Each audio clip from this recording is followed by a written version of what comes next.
Le plaisir d'avoir avec moi Monsieur Mohamed Zmerli, qui est chef de la délégation tunisienne pour diriger les négociations de la COP. Bonjour. Bonjour et merci pour cette invitation. Merci à vous de l'avoir accepté. Alors, justement, la COP a commencé depuis déjà une semaine. Nous avons pu donc entendre les différents discours des différents chefs d'État. Le dernier, le président américain, qui était très attendu, car c'est vrai qu'on dit beaucoup que ce sont les pays les plus riches qui sont les plus pollueurs.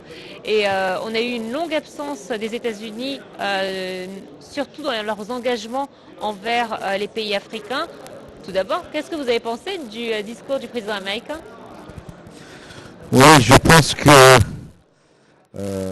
quand il est venu, il a fait un discours et il a beaucoup mis l'accent sur les jeunes. C'est plutôt orienté vers les jeunes. Je pense que c'est un bon discours qui donne les engagements et prévoit beaucoup d'engagements pour les États-Unis. Je pense que c'est un discours très positif pour moi.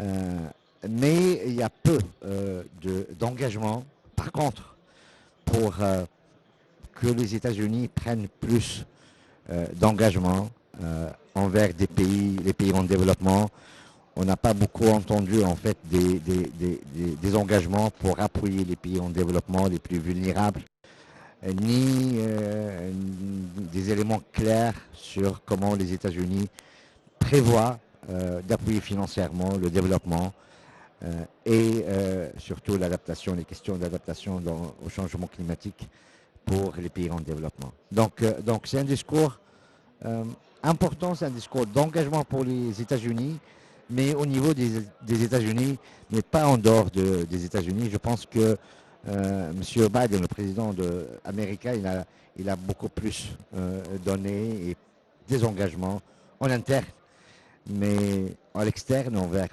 toute la communauté internationale, c'était un discours où il y a moins d'engagement. Alors justement, puisqu'on parle des pays qui sont touchés, aujourd'hui je pense qu'aucun pays n'est épargné par les changements climatiques.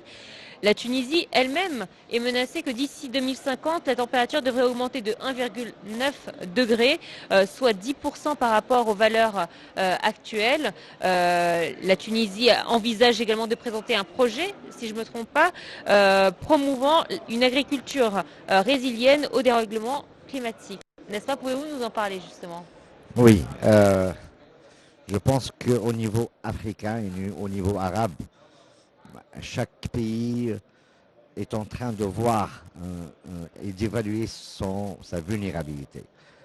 Et c'est une vulnérabilité qui a été confirmée dans le dernier rapport international du groupe intergouvernemental de l'évolution du climat. Je pense que la région du, du nord de l'Afrique, y compris la Tunisie et l'Égypte également, ça figure parmi les zones les plus vulnérables au changement climatique. Je pense que en Tunisie, euh, durant le XXe siècle, on était déjà à une augmentation de 1,4, alors qu'ici on parle de 1,5 jusqu'à 2100. Et donc le rythme d'élévation de la température pour la Tunisie dépasse largement la moyenne au niveau international. Et c'est justement un des éléments clés pour voir la vulnérabilité. Et je pense que parmi les impacts de cette élévation de la température, les impacts clés, on a des impacts sur les ressources naturelles qui sont extrêmement dangereux Oui. pour la Tunisie, et notamment sur les ressources hydriques.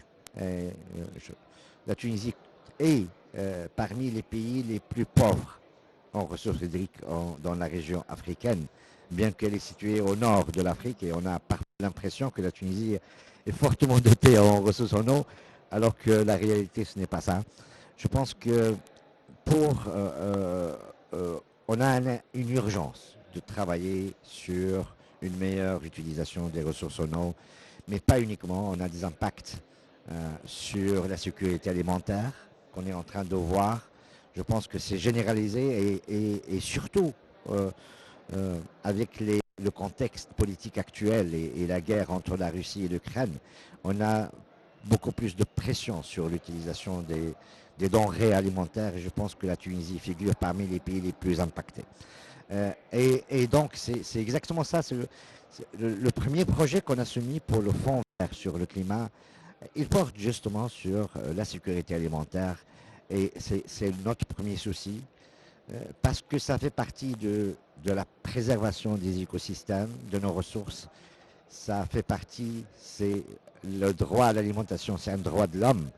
Et également, c'est un enjeu économique et social de taille. C'est une guerre qu'on a ouverte en Tunisie.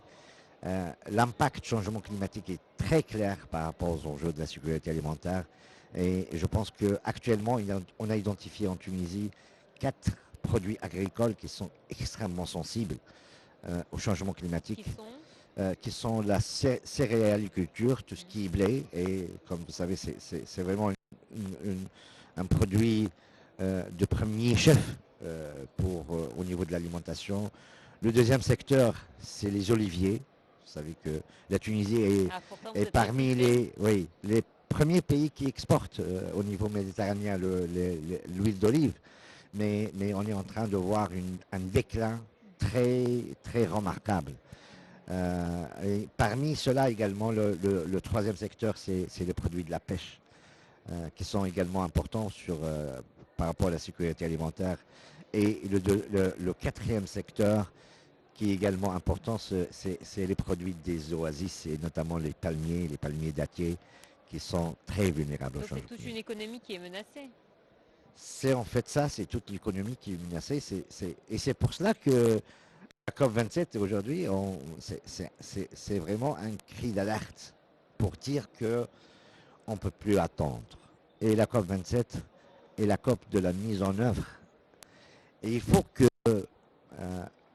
à la fin de la COP 27, on met les bases de la mise en œuvre sur tous les plans et surtout sur la question finance et appui aux pays en développement.